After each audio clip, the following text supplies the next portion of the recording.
ليه واحد زي إيلون ماسك يشتري تويتر؟ هل هو محتاج منصة سوشيال ميديا مثلًا؟ هل هو ما يعرفش يعمل واحدة جديدة وتبقى جامدة جدًا وتنافس؟ هو ويدفع فيها كل الفلوس دي، دفع فيها فلوس كتيرة جدًا. من الآخر إيلون ماسك اشترى تويتر علشان الdata اللي فيه، علشان الdata هي الدهب بتاع العصر ده. فلو أنت عندك شركة وشركتك دي مليانة data وأنت مش عارف تreport الdata بتاعتك صح، تطلّع منها أرقام، تطلّع منها تحليلات، تفهم الدنيا ماشية إزاي، أنت معاك كنز أنت مش عارف تستغلّه.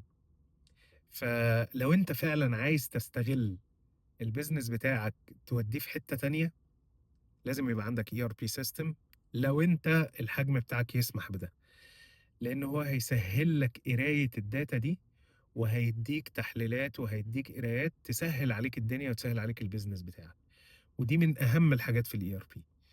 لو عايز تفهم أكتر، تتعلم أكتر، ابعت لي في الcomments، ابعت لي على الإيميل أنا حاطّه، تواصل معايا، أنا موجود في أمريكا، أقدر أساعدك، أنت بس تؤمر وأنا خدّامك.